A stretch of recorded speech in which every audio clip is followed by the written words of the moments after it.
Swayam Prabha. Digital India. Educated India.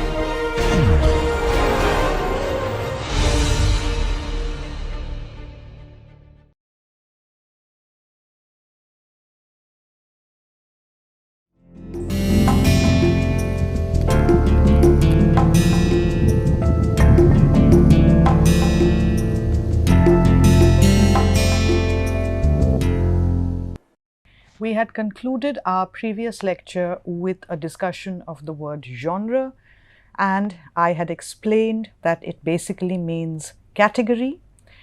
All books have a little category that is printed on the back cover. This helps booksellers realize which category obviously that book belongs to. It also helps in correctly placing them on the bookshelf in a bookshop. So when you enter a bookshop, or even when you are browsing online for a book, sometimes you may want to look at a broader category, and within that you may want to make a selection. So you might even type in a category like, physics textbooks or mathematics or social sciences or even fiction, literary fiction. You'll see sometimes on some of the online book selling sites, you have categories like Indian literature in translation, poetry, memoir, travel, etc. All of these are bookshop and book identification categories, and they help us at once realize how we should approach the task of designing the book's cover. Usually the cover either picks out a motif from inside the book, picks out a theme from inside the book. Sometimes it's a theme, sometimes it could be a character or two characters, sometimes it could be a location. Usually, if it's a work of fiction, we try and not give away too much on the book cover. If there is a very climactic moment, if there is a very climactic event, we try to not reveal it, just as a film trailer shows you sort of the highlights of what some of the great moments in the film, but leaves you on a note of suspense, leaves you with the air of wanting to know more about the film, makes you want to watch the film to find out what is going to go on. Similarly, a good book cover will, kind of pique your interest, it will arouse your curiosity, you'll want to pick it up, you'll want to know what the book is all about. But if there is a very significant event inside that book, especially for imaginative works, then try and not give that away on the cover. Sometimes you may be requested to design this book like other books in that category. So if it is a romantic, if it's a certain kind of love story, you may be told to have a couple on the cover. If it's a crime thriller, you may be told to use red, black and white, or at least overtones of black, a very prominent presence of black on the cover. You may have seen this also when you have been browsing books. So the publisher, your client, wants the reader to identify the book even from across the room, online, wherever they look at the book. They want the reader to identify at least the book's genre by the way the cover has been designed. Often some kinds of love stories or romances tend to use pastel shades or silver or bits of gold on the cover. I've just mentioned crime thrillers or, certain kind of horror stories. They will have a particular kind of look which is black and white, often with red on it. So if you are the kind of person who likes to read romances, if you see such a book design, at the airport bookshop, at the station, wherever, at the library, at a friend's house, just by looking at the image treatment, just by looking at the color scheme, the kind of typography that has been used, you may not have heard of the author, but you will immediately be able to understand what category of book that is. Textbooks, as you know, have a certain kind of look. Books that will be used in school classrooms have a certain kind of look. Poetry books allow the designer to be much more creative, because obviously the poetry book is so much more lyrical, so much more unique. There are so many other things that are mentioned in the course of the poems. The designer has more room to play with visuals, but often many publishers would like a certain kind of book to look in spirit, in overall typographic treatment, visual treatment, like other books in that category, especially when presenting a new author in that category, because they want the reader to come to the book first by recognizing the genre. Then the reader picks up the book, then the reader reads the back of the book, maybe flips through a few pages and decides. But sci-fi readers move to the sci-fi books because they recognize the look of the covers. People who want to read up on cooking, amongst all the big format, picture books that they'll find in a bookshop, obviously you can tell that the cookbooks get a certain kind of visual treatment, and so on. The opposite can also happen. You can deliberately design with the norms of that category. Sometimes you can choose to design against that category. You may say, why must all thrillers have black, white and red color schemes? Why must all romances have pastel shades and gold and silver? I would like to do it differently. Often this kind of risk anti-genre design, the brief will come from the publisher. There is a publisher in the UK called Fitzcarraldo. You may look them up when you have a chance. Fitzcarraldo Editions. Their covers are either all plain blue with white lettering. Sometimes they have white covers with blue lettering. So Fitzcarraldo, which deals with some very wonderful translations from all sorts of languages across the world, they translate into English. They have a wonderful star cast of authors. Many have won the Booker and various, the Nobel, various other very recognized literary prizes. Fitzcarraldo has decided that it will not have any visual on the cover at all. It's a slightly more European style of thinking. In the European publishing houses, some of the French houses, some of the Germans, the Italians, they have all the covers are fairly uniform. They might have a little red line or a blue box or something like that, but it's a predominantly white or whitish background, and there is simply colored typography. The same typeface is used across all the books. The same look is maintained across all the books, and this actually helps the reader when they walk into a crowded bookshop and they see that same cover template being used. It actually helps them immediately understand the brand of the publishing house. Some of you who have interest in advertisement or product design, logo designs and so on, you will understand the logic of brand building, where repeatedly the same color scheme, the same look comes at you and helps you remember the brand in question.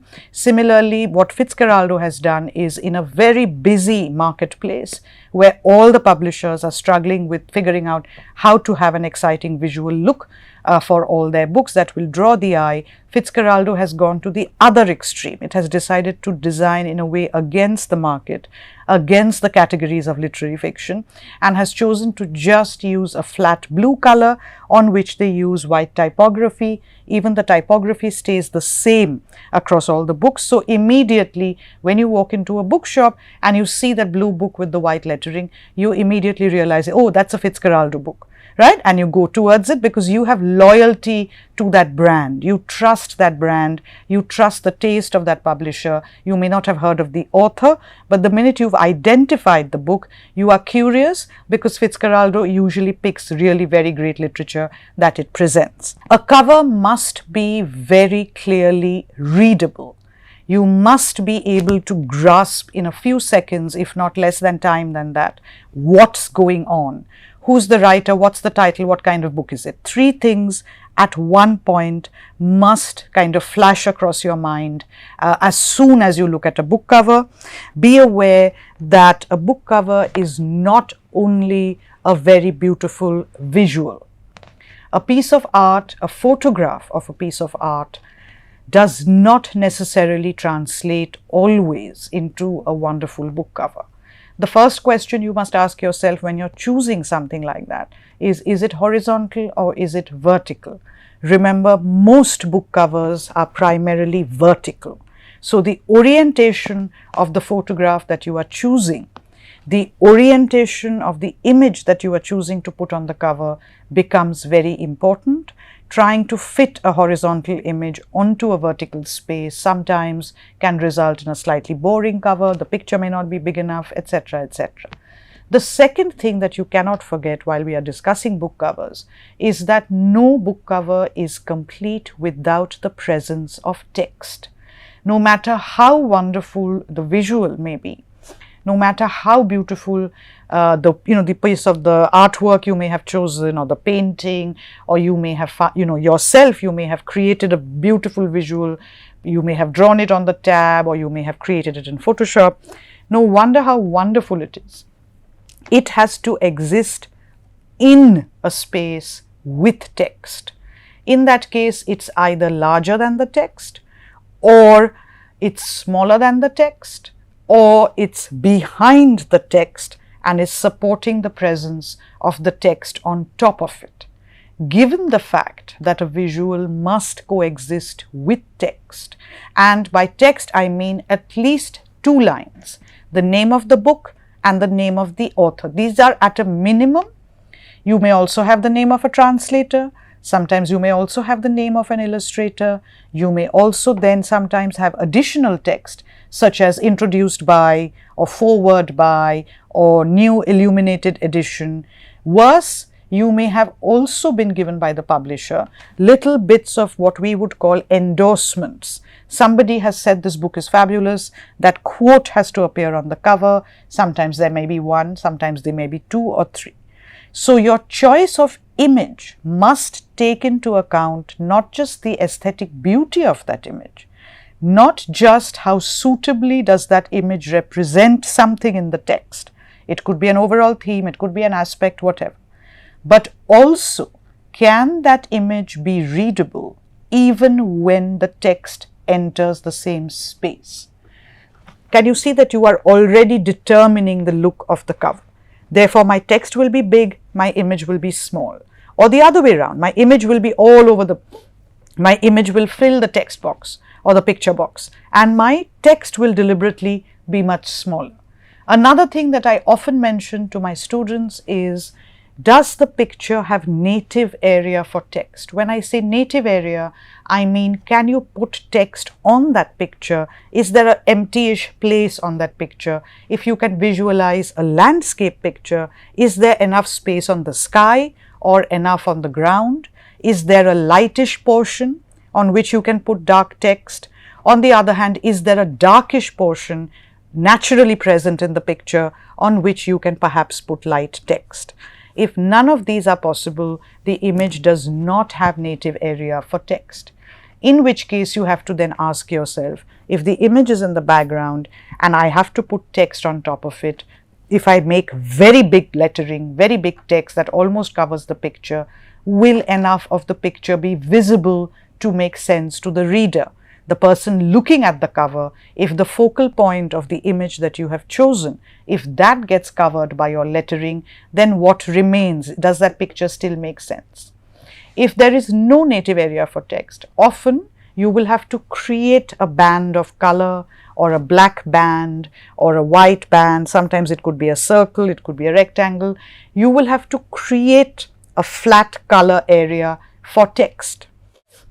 Often, if you have chosen a black and white photograph, you will realize that it's very difficult to put letters on top of a black and white photograph, at least definitely not in black or not in white, because the black, white and grey in the picture are all over the place. So sometimes the part of your black letter will fall on a black area and disappear, or if you're using white text, a part of the white letter will fall and on a whitish area or a grey area and disappear. So the minute you're using a black and white photograph, you have to start factoring in, where will I put my lettering, on which side of the cover will it come, and therefore what colors am I now going to use for my lettering. Perhaps I have to use a thick font that will be very clearly visible on the book cover despite all the shades of grey at the back, right? These are all considerations that are occurring right at the beginning. Is that image suitable?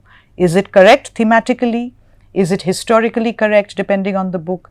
Is the subject matter correct? If the book is about a woman, then don't put a man on the cover, obviously. If it is if the book is called The Blue Book, you can't have something red on the cover, etc. Is it a book on textiles? How many kinds of textiles are in the book?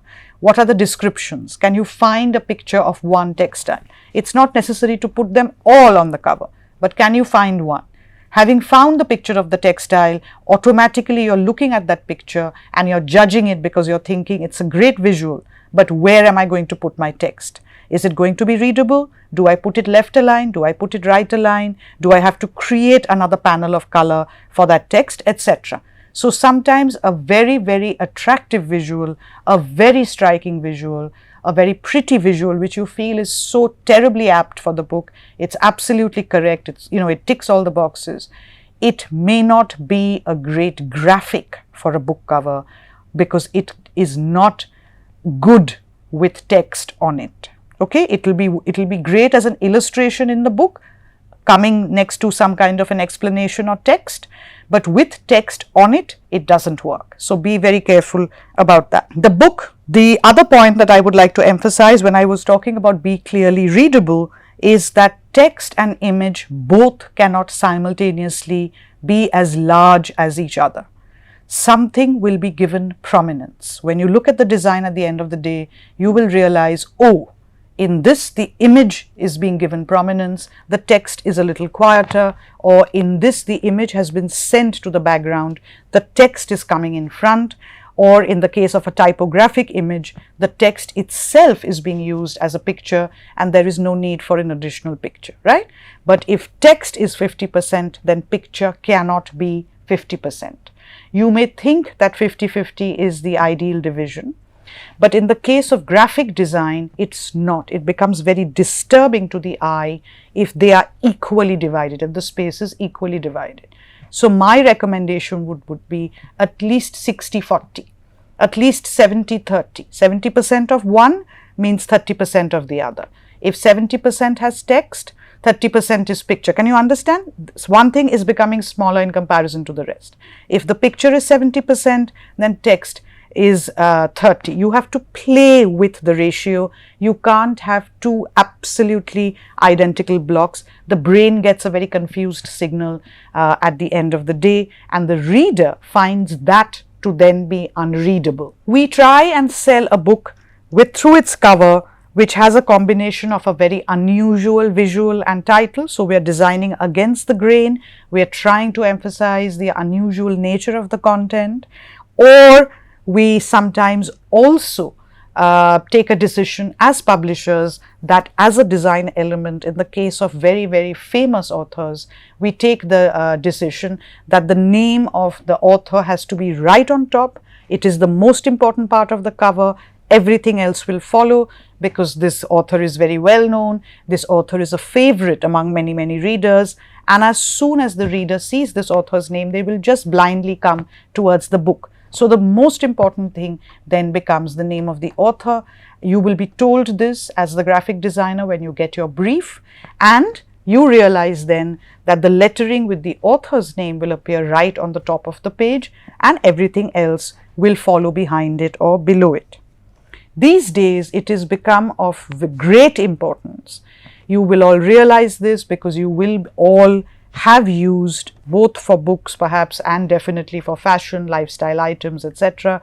You are definitely perhaps using online shopping portals. And on those online shopping portals, you realize when you look at books, the book that you have chosen or the book that you are curious about, you click on it and the cover is big, the write-up is big, and so on. But what's very important to this whole book selling ecosystem is the suggestions that come at the bottom of your screen that say of related interest, other books by this author, other customers have also been looking at, right? And at least for me, I sometimes find those to be very helpful. I may not necessarily buy them all, but I do have a look. Okay, so what are the other customers reading? Oh, this author looks interesting. Oh, I've never heard of that author. Who's this book been published by, etc. It sometimes keeps you up to date. It just opens up possibilities of looking at books you would not ordinarily have thought of. Right? It's not possible for everyone to keep track of every single book that has been published.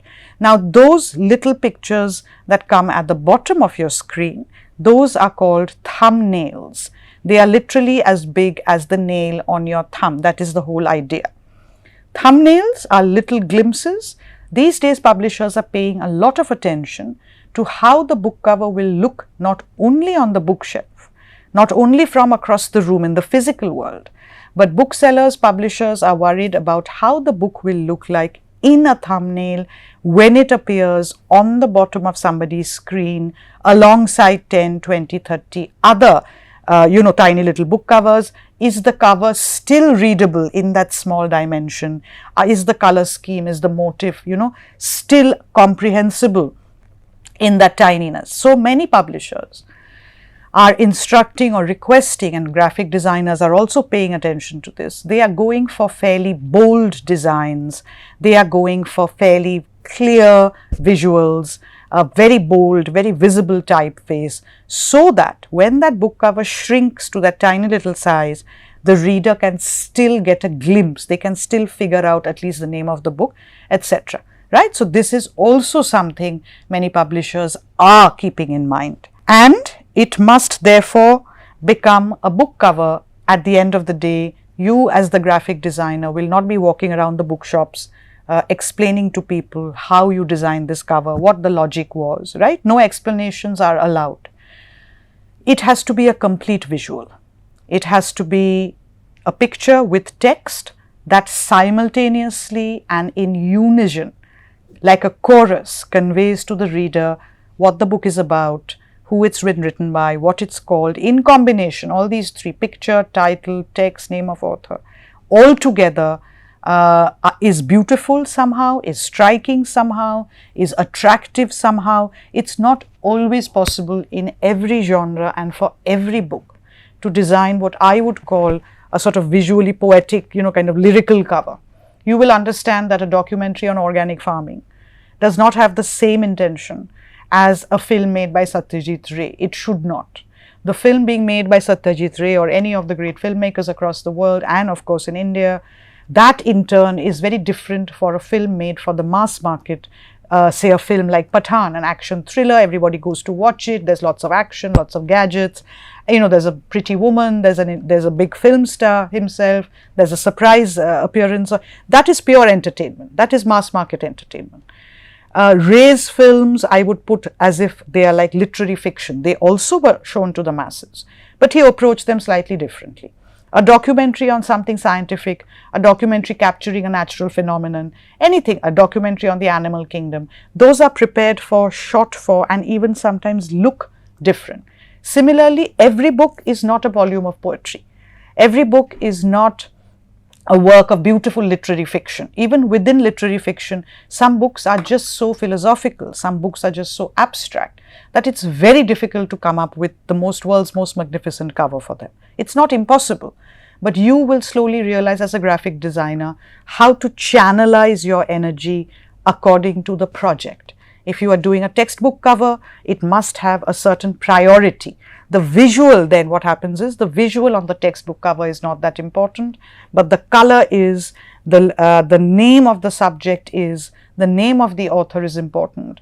And especially in the school market, what is of primary importance is that the class or the standard for which that textbook has been designed, that must be written very, very clearly on the book cover.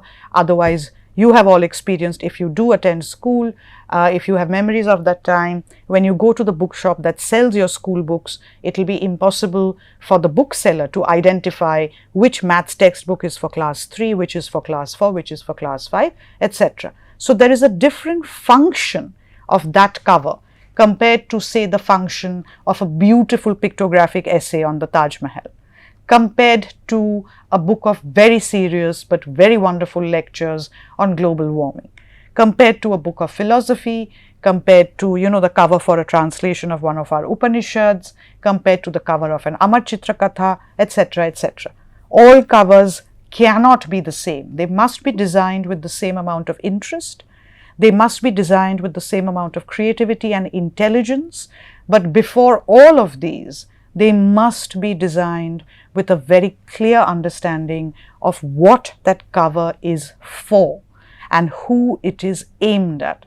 Please don't waste your energy in kind of confusing where to put your lyrical designs, where to put your very basic looks, and so on. Understand what you are approaching and design accordingly. Be an intelligent designer. Yes, not a kind of automated designer. We already have ChatGPT. In that case, why should people come to you? Now here, if you can see the slide on your screens, I have a variety of covers covering a variety of genres or categories.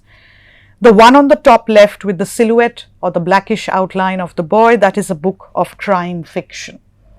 It's a book translated from the German. It is a book of crime fiction. A murder happens, which I have indicated through this slightly darkish picture that I have chosen, and a few artistic, slashes of blood, or however you wish to interpret them, coming on the right hand side. The second book is a work of philosophy. Theodor W. Adorno, who's a very, very well-known German writer, philosopher, and therefore I have deliberately done this in a way where Adorno's name is absolutely highlighted. People will figure out what he wrote later, but in a bookshop or on an online portal, they will come to the name Adorno, right? So I have a more muted background. There is a kind of pattern. There is an idea at the back, but what is primary? Even if I did not have a visual for the Adorno book, it would not matter, because those who read a certain kind of philosophy, they are very aware of his contribution. They are aware of the kind of writing that he produced, the kind of thoughts that he expounded. So the minute they see Adorno, this whole book cover could have been black. We could have just put his name in white and it would have been perfectly adequate, because in this case the visual almost doesn't matter. He is such an established writer. He is so very famous. The next book that you see is a book that has been translated from the Italian, the book called Feminism in Revolt. This book, the visual material was provided to me by the people who have edited this book. So I did not actually have to look for the picture. They are the ones who have edited the book. They are the ones who have supervised the translation from the Italian. They told me, look at us, they sent me 4 or 5 or 6 different paintings to look at, which they felt would, which they felt would make very good book covers. So they sent me those images via email, and I did one book cover with each. In this, you will notice the blue, the yellow, they are actually taken from the painting itself. This is something else that I will discuss sometimes, and I may have referred to it before, but in the case of image work, when you already have a colored image on the cover, try and take pictures from that image. When you have to, for example, as I have done, as you can see, I have created a green strip for the text, which is the title and the author's name. Please note the typographic difference here between author's name and the title. Then I have a yellow strip with the names of the editors. Yes, I do indeed. And then I have a blue strip with the name of the translators.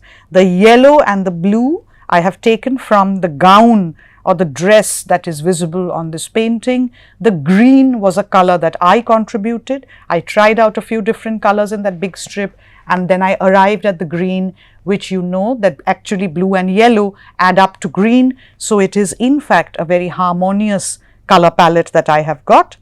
The one at the lower bottom is a book on different kinds of friendships. That picture was a copyright-free image that I downloaded from a specific website where you can download fairly high-resolution images, and the people who have put those pictures up have specified in that website that anyone can use those pictures for any purpose whatsoever, as long as the photographer is credited.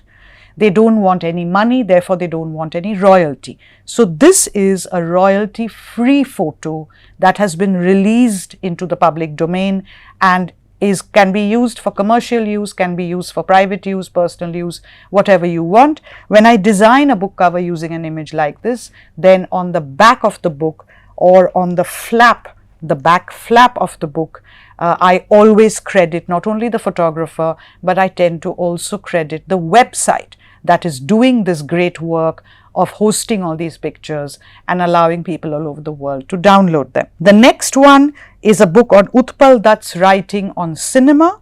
This has been done by a colleague of mine called Monoshij Dotto back in Calcutta, and he has done a collage, as you can see, with various cinematic elements establishing that these are writings on cinema.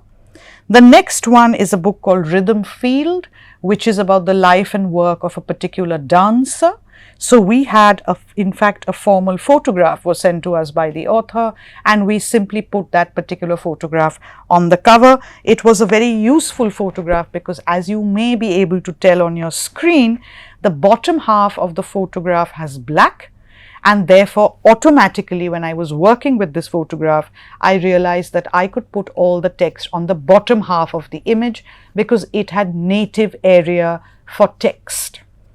The one beside that is a Romila Thapar book. It is a book called Gazing Eastwards, and there is a subhead over there.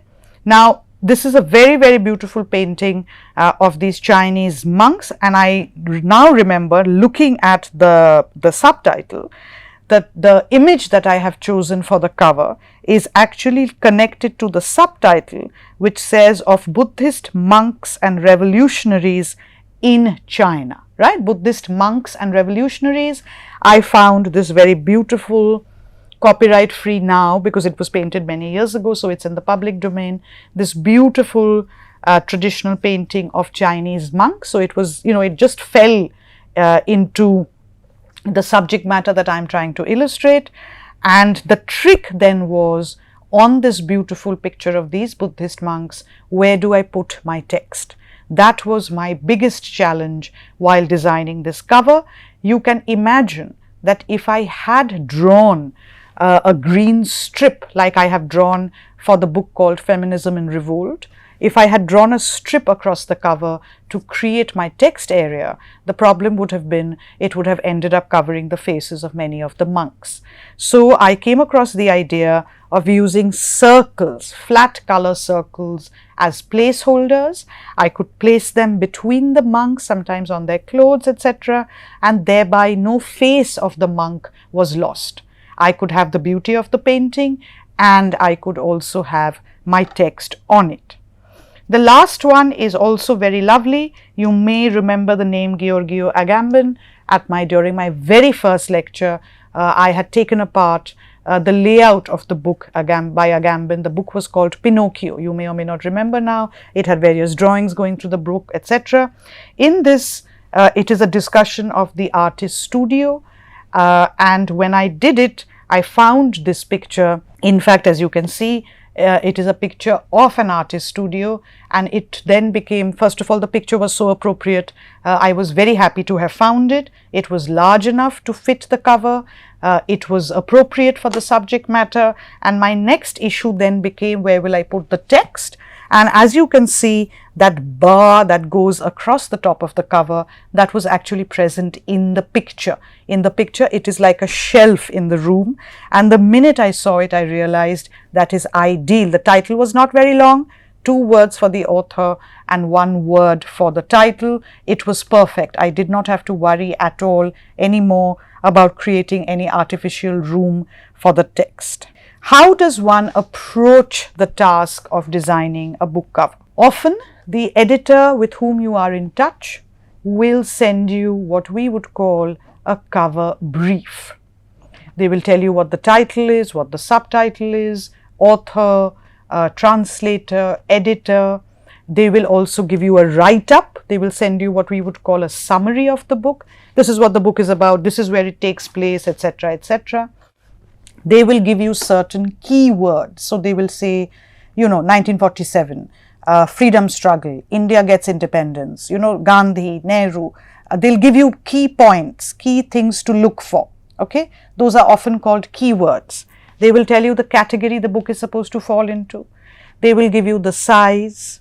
They will give you other rules that apply to their publishing house. So they might even send you some of their other book covers as part of your design brief, and they will tell you something like, see, in our house, in our publishing house, we like the logo on the front cover, we like the logo on the spine, we also like the logo on the back cover. Every detail will be provided. The back cover must have this much text on the book, it must have this much text on the author, there must be a barcode, that black and white stripes, it must have the price, the website, all of this. So some things that are mandatory to appear on a book cover, along with hints, clues, write-ups on this particular book itself. What is it about? How are we as the publishers thinking about it? These days, publishers might also send you a couple of other books in the same category to show you what kind of cover they would like. They might send you 3 other books on the freedom struggle in the year 1947 that they have found online, and they might even tell you, we want it to look like this. This is how there's a historic photo, the title is very clear, etc. So they might send you samples by way of inspiration. Sometimes the author might be the one making a request. Sometimes the author's request could be the choice of a particular photograph. Sometimes the author might send you design samples and say, you know, these, I really admire the look of these books. I was just wondering if it's possible for the designer to do something similar. All of this information will be provided to you. Please obviously read that design brief very carefully. If the publisher has given you a work of fiction, don't design it to look like a history book. If they have sent you a work of a history textbook or a work of historical non-fiction, then please don't design it like a like a book for class 3 students of mathematics. Please understand what is expected of you, understand where they are slotting that book in the market, understand their instructions. Most importantly, please understand the subject matter. Right? If it is going to be a hardback book, therefore it needs a jacket. A jacket has a back cover. Have they sent you any text for that back cover? Have they sent you endorsements for the back cover? Or will you have to look for a visual not only for the front but also for the back? In the case of a paperback cover, are you thinking of a visual on the back cover? But you must keep in mind that in a paperback book, the back cover is going to have text on it. So your visual has to be quieter, or your visual has to have empty space in the middle on which you can put the information about the book. Otherwise, in a bookshop, when the reader picks up the book and turns it, there'll be no room, they won't be able to read the text that tells them what the book is, they get fed up and they'll just put the book back on the shelf. I've already said this, pay attention to the publisher or the author's instructions regarding the size, regarding the genre or the category. Is there a color scheme that they prefer? Is there a target audience? And sometimes even what kind of image they would prefer. It's very important to keep in mind what kind of image, because sometimes if we don't know the subject matter as well as the editor or author, we might put an inappropriate image on the book cover. We might misrepresent the content. We might misrepresent a community, or even just misrepresent a color, or put something which we think, oh, this means definitely that. That's the first choice that comes in my head. I'll just download that image and put it there. But if you may think the book is about Gandhi, but the book may be against Gandhi. The book may be saying he wasn't such a wonderful man after all. And therefore, what kind of image are you going to put? Has the author given you any instructions? Has the editor given you any instructions? Understand the content, right? So, if you are ever confused, you can always, call them or write them an email and say, I've read the brief, I think I've sort of understood, and I have downloaded these 2 or 3 or 4 images, or I was looking at these images somewhere. Do you think any of these would be appropriate? Am I on the right track or am I on the wrong track? You can always ask for help. There is no substitute to being more familiar with the content. Sometimes, in order to design a book cover, I have had to read up online about that country or a particular war that took place in that country at a particular time. I've tried to understand where and why that, war took place. I've had to sort of online, I've had to look at visuals from that country. What do the streets of that country or this particular city, what do they look like? What did they look like in the 40s? What do they look like now? What do the people wear? What do they eat? Right? Just to understand, if I am designing for a book that has been translated from the Hungarian, and I am trying to put a picture of a certain kind of street from a Hungarian city, then putting a picture of New York is not going to help. I must understand, I must look at visual references in order to then choose the right kind of image, or perhaps decide that this idea is not working. There are not enough public domain copyright free images of city streets, from Hungary. So I must go back to the content, read it again, and decide what else is there in the book. The street shot was my first option. I just can't find something that matches. I don't want to get it wrong. What else is there in the content that I can put on the cover, right? You can always ask for a PDF or an uncorrected proof copy, or even if there is an introduction to the book, if you want to know more about that book, if you want to understand the content more, and you have only been sent a cover brief, you can always say, may I please, I will not circulate, because remember, it's copyrighted material, it's confidential until the book is formally published. So cover designers have to be very careful about these kinds of informations. Once you've done a cover design, please don't immediately put it on Instagram or your Facebook page. Wait till the publisher tells you, yes, you can share it now. The courtesy is the editor and the author must approve it, they must like it. At the right time, they will be the ones to share it first. You must not reveal it before they are ready to show it to the world. So be careful. Similarly, if you have got images from one publisher for their books, you cannot and should not ethically use them for other publishers. You cannot and should not use them for your own projects, thinking, oh, they sent me this lovely picture of Gandhi, let me use it somewhere else, because they'll never know. Right? That is not ethically correct. Once people find out that you are not respecting these boundaries, they will stop working with you. You cannot share with your friends the uncorrected page proofs of books that they want you to design a cover for.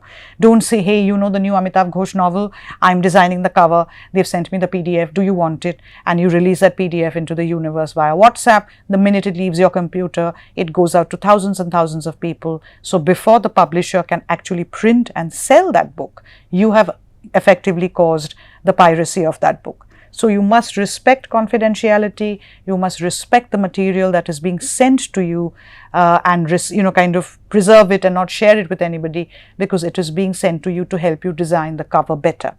If you like to read, if you want to know more, you can always ask the client to send you the whole book, or at least an introduction, so that you understand the subject better, so that you can come up with better and better image searches, right? If an author or a publisher has ideas or suggestions, they will put it into the cover brief, or they will write to you in an email and they will tell you. Sometimes they might have had a telephonic conversation with you and they will tell you. Even if they are not coming up with their own ideas, I sometimes find it helpful to actually ask that, hey, what kind of a book cover are you expecting? Is there a publisher you admire? Is there a book cover that you admire? Have you always wanted that when your own book came out, my cover should look like this? Sometimes writers are not very visual thinkers. They don't have the words to express to you what they want, but they can always show you. They can take a screenshot, or they can bring the book to you or send you a photo or whatever.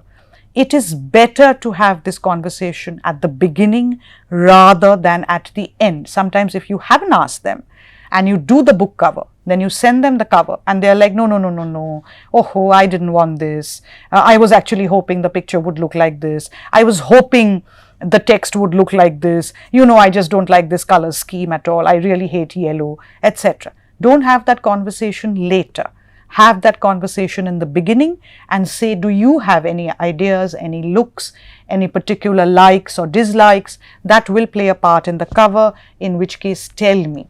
If they are not telling you, it is your responsibility as an intelligent cover designer to have that conversation with them, to draw them out. And these days, the easiest thing to say is, send me 2 or 3 pictures of book covers that you like, either as screenshots or take photos on your phone camera and just WhatsApp them to me, so that you realize the aesthetic field in which those people are and you can just design more efficiently. You don't end up wasting time. The book is important, the content is important, and your instructions are important. You must remember that while all your intelligence, all your aesthetic sense, your education, your reading, your movie watching, your music listening, even just life, a good day, a bad day, heartbreak, love, indigestion, homesickness, all of this will come into the design. It all factors your color choice, your image choice, your energy level, your excitement, your imagination. It's all one big lump. But the book is not about you. So all of this has to be laid at the service of the book, right? It's a bit like playback singing. Your voice will be heard, but you will not appear on screen. Somebody else is doing the dancing and the singing, and they're doing it so effectively that people forget that you are in the background singing. That is a bit what it's like to be a cover designer. All your skills, your talent, your time, your sleepless nights trying to come up with a visual, but not a visual that is related to your story. You might even end up visuals that you don't like in your personal life. You don't like in your private life. You may have to design a cover in yellow, but you don't like yellow. No one is asking you to wear it. No one is asking you to paint your room yellow. But as an intelligent, as a sensitive, as a versatile cover designer, you should be able to work with every color, whether you like it or not. You should be able to design for any book, whether you like that book or not. It is a bonus if you like the book. It is a bonus if you like the author. Oh, what fun, I read this book, the person who's written it is lovely, I've really fallen in love with the poetry, or whatever it is. That's a bonus. It's like winning the lottery. More often than not, it doesn't matter. What matters is your dedication to the task, is the sincerity with which you approach it, the amount of time you're willing to put into the research, the amount of time you're willing to be original, even for books, and especially for books you'll never read yourself or you don't like. How much time you're investing in yourself to look at book covers and to build a mental library, so that within the genre you are trying to be as creative as you can, as you possibly can. All of these things are important, but at the end of the day, it is not your book. You may have submitted a green cover and a blue cover. Your favorite may be the green cover, but the author might choose the blue, in which case go with it, because it's their book. It's about what they like. Okay? Please write your own book and then design your ideal book cover for it. Maybe after you've spent 10, 11, 12, 15 years being a book cover designer, working with a variety of publishers, authors, editors, all kinds of personalities, also working on a variety of book titles.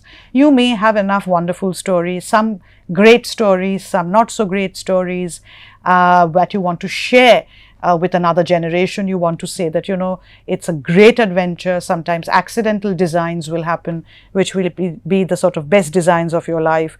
The best design of your life could actually take 30 seconds, whereas something you've spent 3 months on will come out and you will sort of still not be happy with it. All of these adventures happen. An editor could teach you something about book design. An author could have a brilliant visual idea. You can get inspiration from the most unlikely sources. Never ever be closed to inspiration. Never ever be closed to suggestion. If you sit in a room in which the window and the doors are very tightly shut, no fresh air will come in and you will eventually suffocate and die. The same thing will happen to your mind and to your imagination. Please open every window, open every door, listen to everyone, read as much as you can, look as much as you can, even look at book covers in languages you don't understand. The internet makes so much possible these days. But leave the doors and windows of your mind open so that constantly fresh air from all over the world can come in, blow in and bring ideas, bring inspiration and bring suggestions. I will continue with this in my next lecture and discuss some other samples, niceties and concerns we must bear in mind while approaching a book cover design.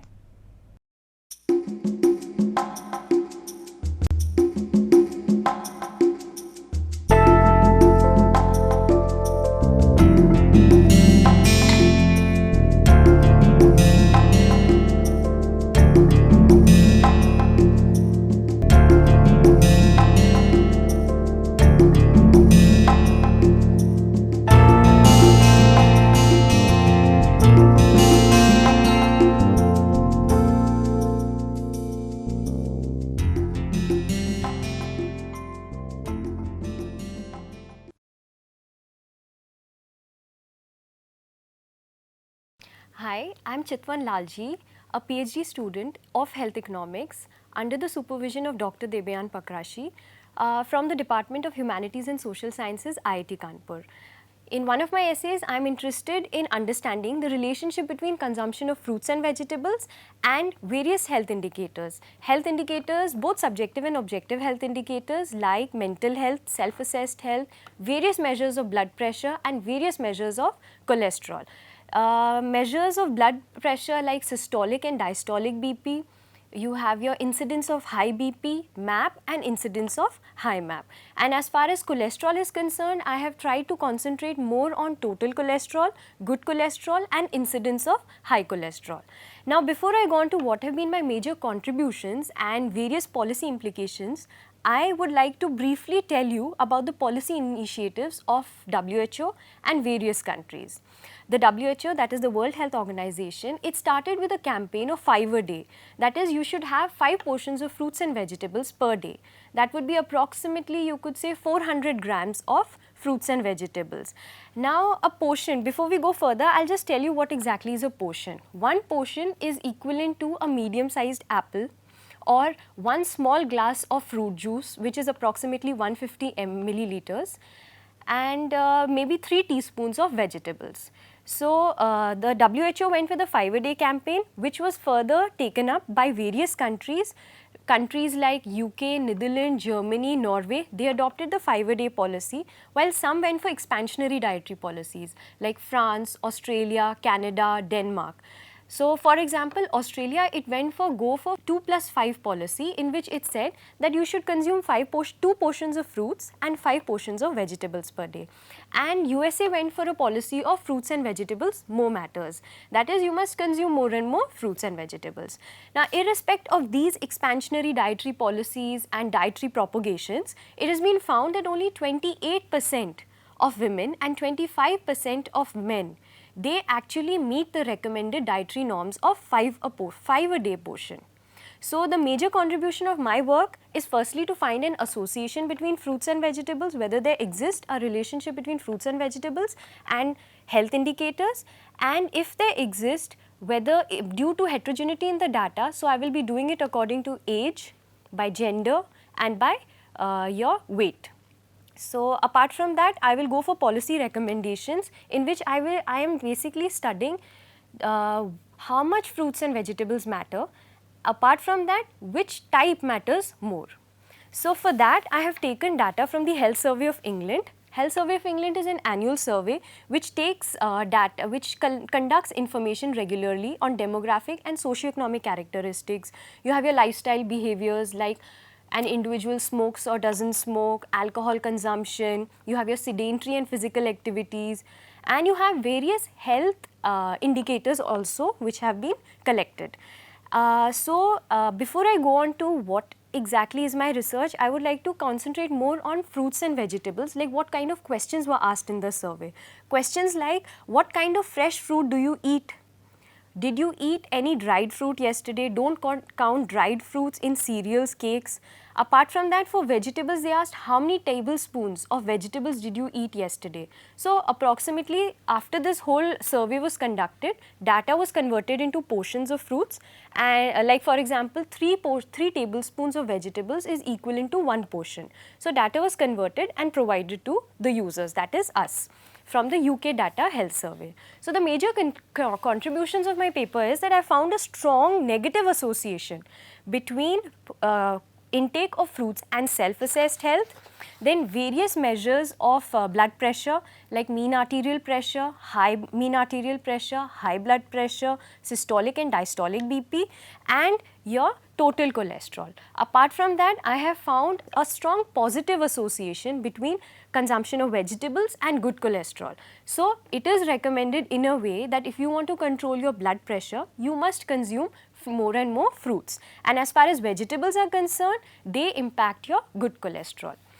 Apart from that, I went in for a falsification test. A falsification test is basically conducted to know whether the model that you have adopted and the conclusions that you are drawing are not spurious. So, if a falsification test is done to know, in a way it is tested by seeing an indicator, a health indicator which is not being impacted by your consumption of fruits and vegetables, and then we see whether there is significant result or not. If there is no significant result, that means your model is good and your results are non-spurious. So what we did is, for falsification test, we took ear complaints and infectious diseases.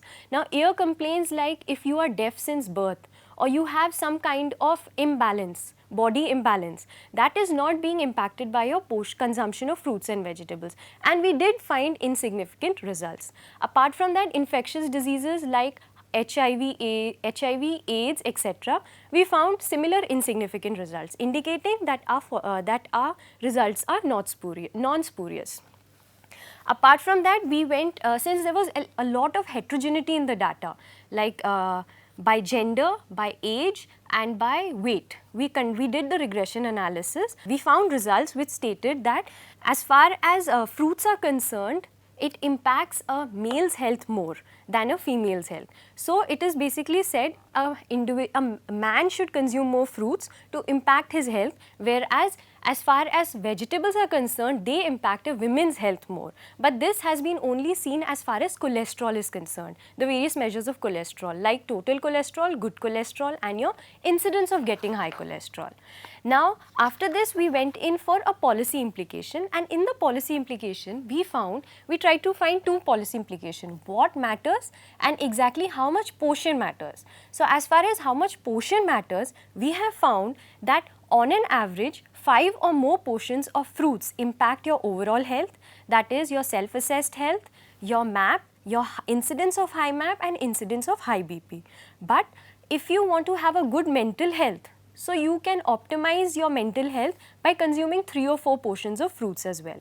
And similarly, as far as self-assessed health and total cholesterol is concerned, an individual must consume 4 to 5 portions to optimally have the impact of consumption of fruits.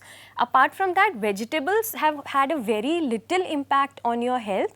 It only impacts your incidence of getting high MAP and high BP, and it's seen that only it impacts when you consume 5 or more portions of fruits. So an optimum consumption of 5 or more portions of fruits and vegetables are recommended, but fruits have a more impact on your overall health, on various measures like self-assessed health, mental health, your various measures of blood pressure and various cholesterol levels. Another thing that we find is which type of fruit matters. It has been seen that all size fruits, they impact your self-assessed health, your systolic and diastolic blood pressure, your mean arterial pressure, your high BP and incidence of getting high MAP and high cholesterol. But we find that as far as frozen fruits or canned fruits are concerned, they help in regulating your incidence of getting high MAP or high BP, but it has a trade-off. That means there is something negative happening. It reduces the good cholesterol in your body. Apart from this, if you have an incidence of getting high cholesterol, it is recommended that you must consume fruit juices because it has a impact in reducing your probability of getting high cholesterol. And dried fruits, they impact your self-assessed health. As far as vegetables are concerned, very little impact has been seen. It has only been seen in case of portion of salads and its association with self-assessed health. Another thing that they have seen is vegetables in composite, they have an association with good cholesterol.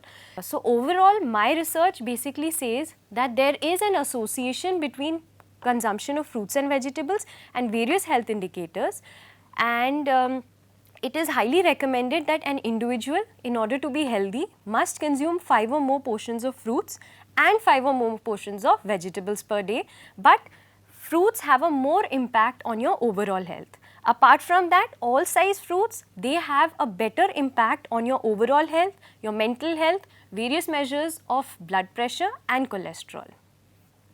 So, thank you.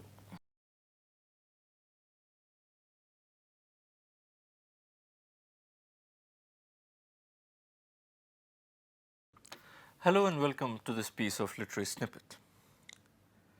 We usually know William Shakespeare as the most revered figure in the history of English literature. But we often tend to forget that he has also been one of the most hated figures in literature. And here I'm not talking only about those boys and girls who have to memorize long sections from Macbeth or King Lear or Julius Caesar before they can go and sit for their school or college exams. But I'm also talking about people who are themselves quite famous authors. Tolstoy, for instance, considered the writings of Shakespeare to be, and I quote, crude, immoral, vulgar, and senseless. George Bernard Shaw absolutely loathed Shakespeare, as he did Homer.